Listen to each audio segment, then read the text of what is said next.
News special का वक्त है। नमस्कार, मैं रविंद्र सिंह आपके साथ। अग्निपथ योजना के विरोध में बिहार का बवाल थमने का नाम नहीं ले रहा है। बुधवार को विरोध का सिलसिला शुरू हुआ, जबकि गुरुवार और शुक्रवार को भयावह रूप सामने आया। कई ट्रेनें फूंक दी गई, सरकारी संपत्ति को भारी नुकसान पहुंचाया गया। प्रशासन की सख्ती के बाद हिंसा में थोड़ी कमी आई है, लेकिन अभी यह पूरी तरह से थमी नहीं है। क्या प्रशासन पहले से सजग होता तो इतनी हिंसा नहीं होती? क्या युवाओं के आंदोलन को उपद्रवियों ने हाईजैक कर लिया है?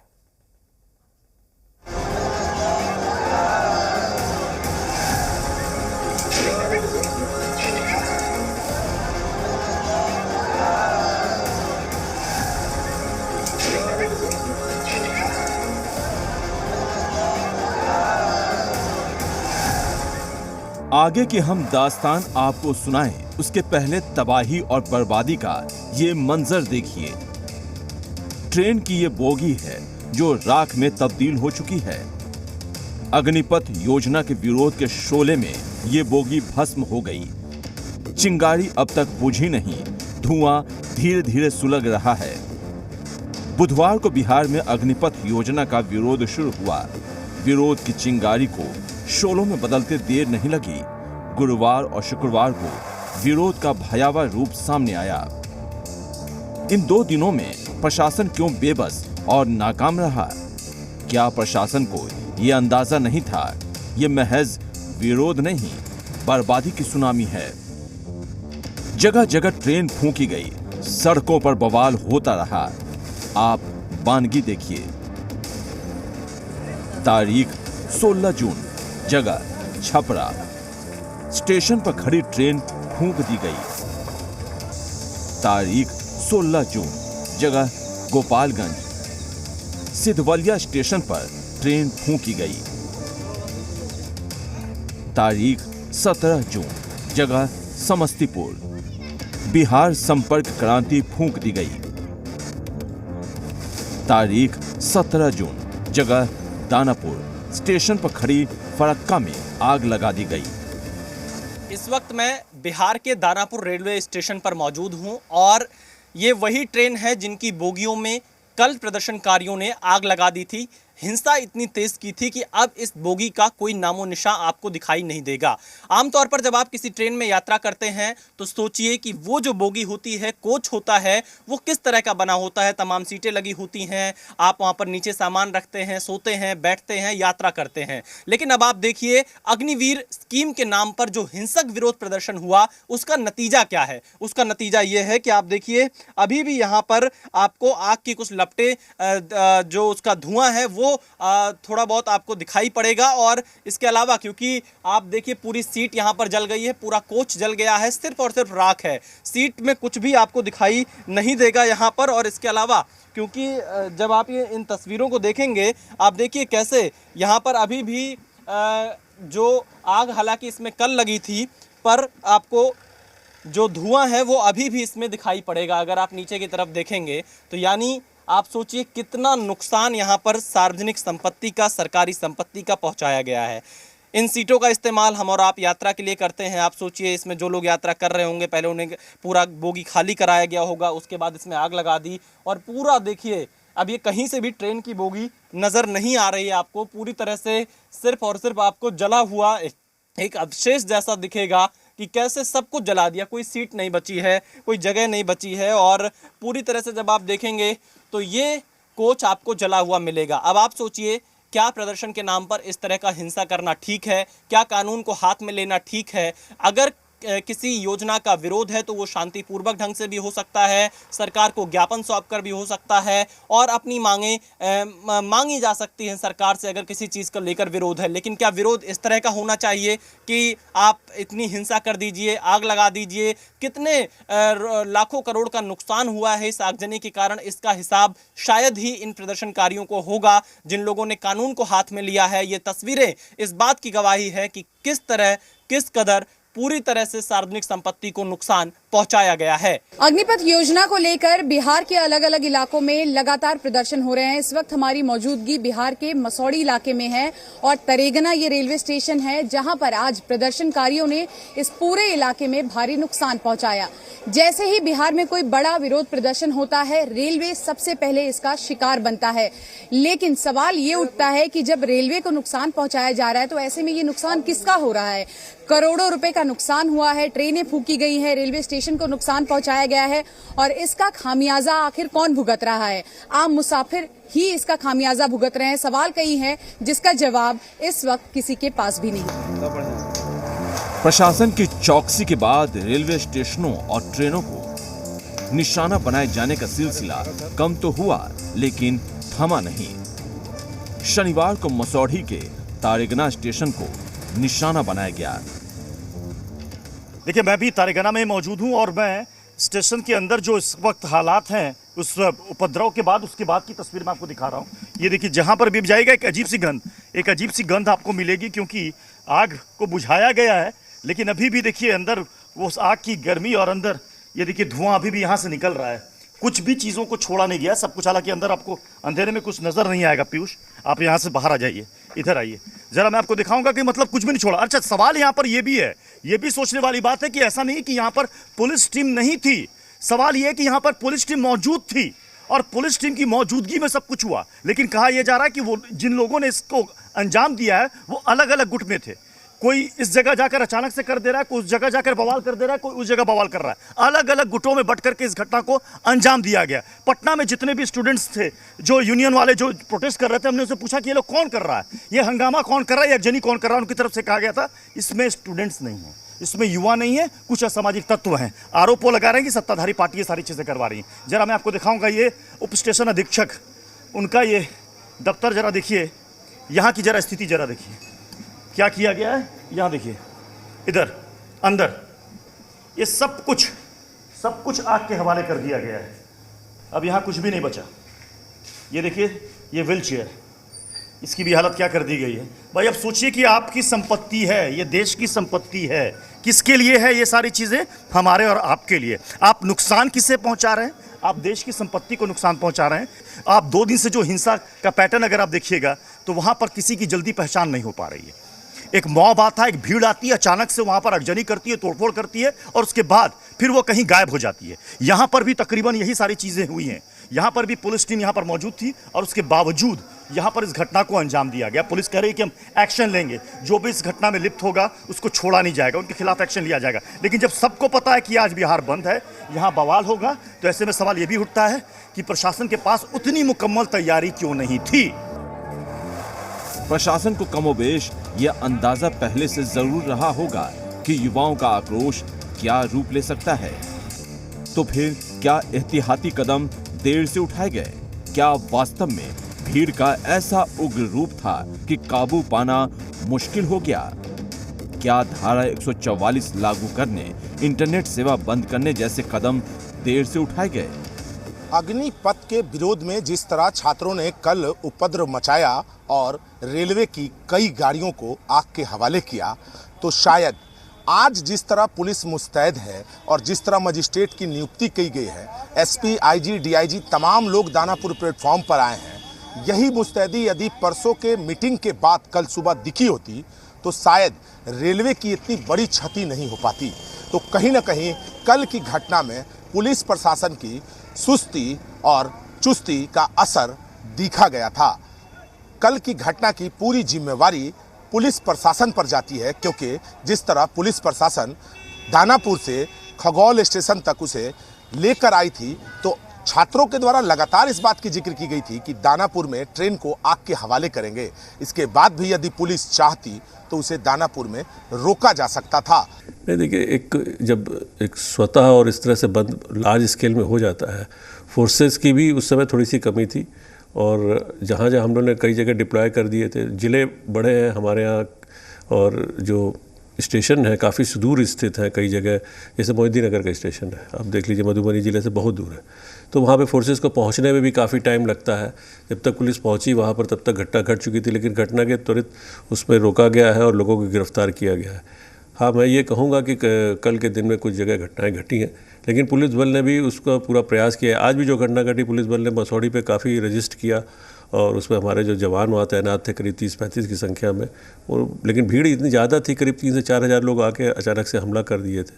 तो वहाँ पर हमारे कुछ जवानों को चोट भी आई, उसके बावजूद भी वो डटे रहे और स्थिति को नियंत्रण में लिया गया। सेना में जाने को आतुर युवाओं की नाराजगी अपनी जगह जायज है, क्योंकि पिछले करीब 3 साल से भर्ती नहीं हुई, उम्र सीमा भी बीत रही है। अब अग्निपथ योजना में 4 साल की समय सीमा ने आक्रोश को और भड़का दिया है। पर हिंसा तो किसी भी लिहाज से जायज नहीं है। युवाओं के आंदोलन को दूसरे ही दिन उपद्रवियों ने हाईजैक कर लिया। सेना की बहाली पिछले 3 साल से नहीं हुई है। बिहार में लाखों ऐसे युवा हैं जो बहाली के इंतजार में हैं। उम्र सीमा भी बीत रही है। ऐसे में 4 साल की अग्निपथ योजना से उनमें आक्रोश भड़का, लेकिन उनके आंदोलन को उपद्रवियों ने हाईजैक कर लिया। ट्रेनें जलाई जाने लगी और बीजेपी नेताओं पर हमले शुरू हो गए।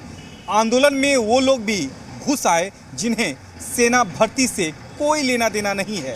उनका मकसद आंदोलन को अलग रूप देना था, जिनमें वे कामयाब भी रहे। जिस तरह से सरकार के नए सेना के परिप्रेक्ष्य में जो अग्निपथ योजना की घोषणा हुई है, उससे बहुत उपद्रव शुरू हो गया है। तो एक प्रश्न उठता है कि क्या नौजवानों को एडवांस में बता दिया गया होता इस विषय के बारे में, तो ऐसा नहीं होता ही। ये उपद्रव एक राजनीतिक षड्यंत्र है। वो लोग जो सत्ता से बाहर हैं, वो लोग जिनको सत्ता से बाहर होने का जो स्वाद है वो अच्छा नहीं लग रहा है, वो षड्यंत्र करके दंगा करवा रहे हैं।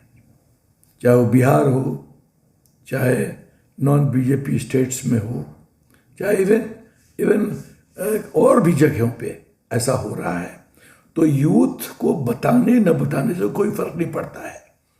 ये जो इकोसिस्टम है अंतर्राष्ट्रीय स्तर का और हिंदुस्तान के अंदर पॉलिटिकल पार्टीज का और टूल किट वालों का, टुकड़े टुकड़े गैंग का, ये गिद्ध की तरह इनकी दृष्टि सरकार के फैसला पे लगी रहती है। और सरकार कोई फैसला ले, अच्छा भी फैसला ले, तो भी इनको कष्ट है और दंगा शुरू हो जाता है। क्या किसान संशोधन बिल किसान के हित में नहीं था? पूरा देश जानता है कि किसान के हित में था, लेकिन मोदी जी ने क्या कहा? किसान के हित में फैसला लिया, राष्ट्र हित में विड्रॉ कर रहा हूँ, वापस ले रहा हूँ। क्योंकि उनको इंटेलिजेंस इनपुट मिल गया था कि पंजाब में क्या षड्यंत्र चल रहा है। तो सवाल है कि ये पॉलिटिकल पार्टीज जो दंगा करवाते हैं, यही जिम्मेदार हैं। सवाल ये भी है कि क्या युवाओं तक इस योजना के बारे में वक्त रहते सही जानकारी नहीं पहुंच पाई?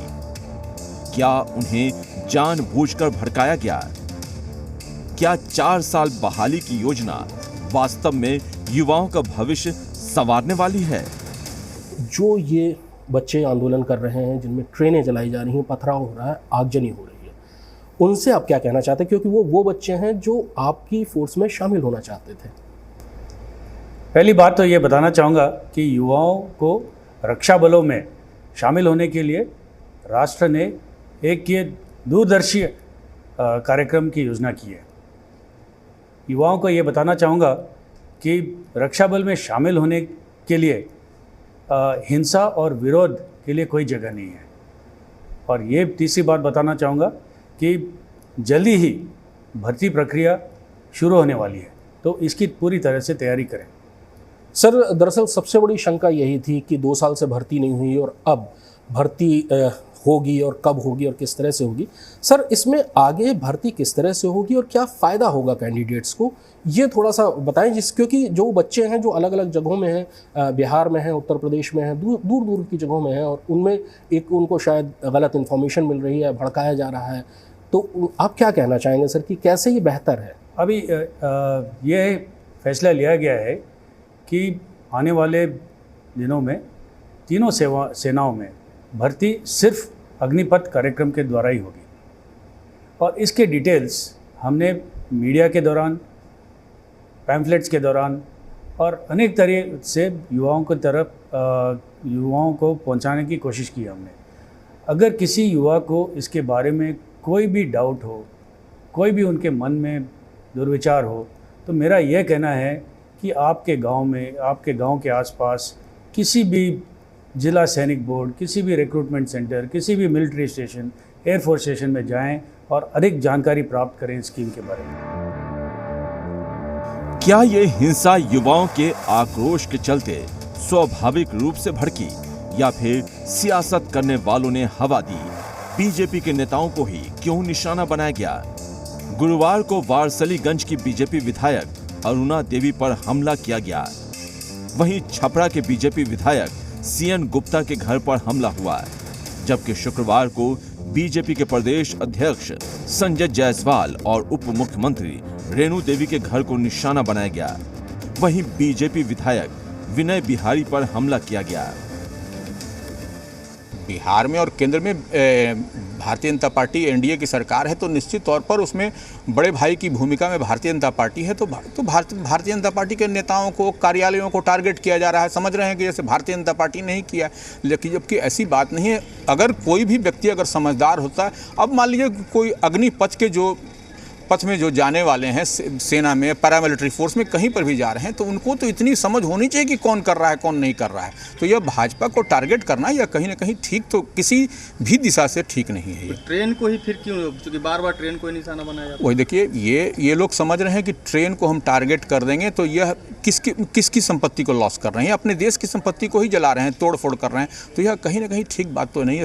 अपने देश की संपत्ति को ही जलाना, तोड़ फोड़ करना। और आप जाएंगे कहाँ जाएंगे? आप सेना में भर्ती होंगे, पैरामिलिट्री फोर्स में जाएंगे, देश की रक्षा सुरक्षा की बात आप करने वाले आप हैं, और ये इस तरह की बात, तो ये कहीं ना कहीं ये आप समझ लीजिए कि कोई भी इस तरह का इसमें जो भी लोग इस तरह का तोड़फोड़ में है, वो कोई भी आपका इस तरह का इसका दावेदार, माने परीक्षार्थी या अभ्यर्थी ये कह लें या कोई, ये लोग नहीं है। ये लोग उपद्रवी तत्व ही हैं जो इस तरह का की घटना को अंजाम दे रहे हैं। जो चीज़ें आई, रक्षा मंत्री या जो आ करके जो सेनाध्यक्ष थे, उन्होंने तो एक प्रेस कॉन्फ्रेंस में चीज़ों को स्पष्ट किया कि हम किस तरह का ये स्कीम के तहत नौजवानों को रोज़गार देने जा रहे हैं या सेना में हम भर्ती करने जा रहे हैं। तो अग्निपथ में अग्निवीरों को हम कैसे, कौन सी चीज़ों से फैसिलिटेट करेंगे, क्या क्या सुविधाएं होंगी, इसके बारे में तो वो बता गए। लेकिन बाद में जब चीज़ें आई तो यहाँ पर जाकर के चीज़ें फंस गई कि इसके ड्रॉबैक्स क्या क्या हैं। और ड्रॉबैक्स में एक महत्वपूर्ण चीज़ें आई कि ये शॉर्ट सर्विस कमीशन में भी इसके टेन्योर को घटा करके 4 वर्ष कर दिया गया। और 4 वर्ष को लेकर के एक लोगों में लगा कि एक नियोजन किया जा रहा है सेना में। तो ठीक है, ये सरफेस पर ये चीज़ें थी, लेकिन जिस तरह से भड़के नौजवान, मैं समझता हूं कि कहीं ना कहीं से कुछ वैसे लोग जो इन लोगों को ट्रेनिंग देते हैं, उन लोगों ने भी भड़काने में भूमिका अदा की कि नहीं ये तो तुम्हारे साथ अन्याय हो रहा है। प्लस करीब 1,30,000 वैसे नौजवान थे जो ऑलरेडी फिजिकल मेडिकल क्वालिफाई कर चुके थे और वो एलिजिबिलिटी रखते थे कि अब हमारी रिटन परीक्षा होगी और हम बतौर आर्मी में हम ज्वाइन कर लेंगे। उन नौजवानों का हौसला टूटा कि जब एक सब्स्टिट्यूट के तौर पर अब जब ये चीज़ें आ गई, तब तो अब हमें उस तरह का परमानेंट जो 15 साल का या 17 साल का या 20 साल का जो टेन्योर की नौकरी मिलती थी, उससे हम वंचित रह जाएंगे। अग्निपथ योजना के विरोध की आग का खामियाजा तमाम रेल यात्री भुगत रहे हैं। फूंकने से बचाने के लिए सैकड़ों ट्रेनें रद्द कर दी गई, जहां तहां यात्री फंसे हैं। अग्निपथ के विरोध में जहां एक तरफ ट्रेन सेवा बाधित है, वहीं दूसरी तरफ सड़क मार्ग भी बाधित है। जो यात्री जहां हैं वो वहीं ही फंसे नजर आ रहे हैं। कब सेवा सामान्य होगी ये कुछ कहा नहीं जा सकता है। कई यात्री हैं जो कि परेशान हैं, क्योंकि कई ट्रेनों को जो रद्द कर दिया गया है, जिसका रिफंड जो है वो यात्रियों को नहीं मिल पा रहा है। क्या नाम है आपका, क्यों परेशान है आप? हम अभिजीत कुमार प्रजापति। परेशानी है कि कल हमारा वैशाली ट्रेन में समस्तीपुर से बोर्डिंग था, हम दूसरे ट्रेन से आ रहे थे। आने के बाद से ट्रेन तो कैंसिल्ड हो गई, वो ट्रेन नहीं मिली। हम लोग जहाँ भी ट्रेन रुका गया वहीं से हम लोग कैसे अपना जान बचाकर हम लोग निकल कर घर आए। रात में पहुंचे। तो वो एक नाजिरगंज जहाँ स्टेशन पर रुका तो बोले थे कि हमारा अगला स्टेशन का टिकट कैंसिल कब, कहाँ से रिफंड मिलेगा? तो बोले कि आप कहीं भी ऑल इंडिया कहीं से ले सकते हैं, रिफंड नहीं मिल पा रहा आपको? ये लोग बोला है कि यहाँ से नहीं मिला, जहाँ से बोर्डिंग है वहाँ जाइए। यानी कि ये अग्निपथ के चलते जो ट्रेन कैंसिल हुई थी इसीलिए उसके बाद अब रिफंड नहीं मिल पाया? बिल्कुल नहीं। काउंटर टिकट सुन सकते हैं यात्रियों की परेशानी, यात्रियों की परेशानी आप देख सकते हैं कि जहां एक तरफ अग्निपथ जिस तरह से ये स्कीम के चलते जो विरोध हो रहा है उसके चलते जो ट्रेन कैंसिल हुई थी और टिकट जो रिफंड करना चाहते हैं उसका रिफंड जो है वो नहीं मिल पा रहा है।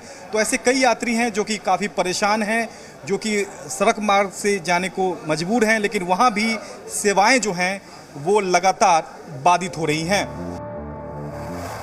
आलम यह है कि ट्रेन टिकट लौटाने के लिए कतारें लग रही हैं। इनकी परेशानियों को समझने वाला कोई नहीं है।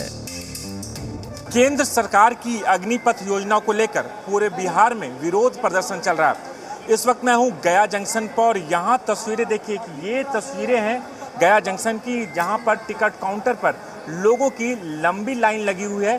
कई ऐसे लोग हैं जो अपना जो ट्रेन टिकट है वो कैंसिल कराने पहुंचे, क्योंकि लगभग गया से पटना जाने वाली 1 दर्जन से ज़्यादा ट्रेनें रद्द की गई है। इसके अलावा गया या हावड़ा से दिल्ली जाने वाली कई ट्रेनों को रद्द किया गया है, जिसकी वजह से लोगों की परेशानी काफ़ी बढ़ गई है। क्या उनकी परेशानी बता सकते हैं?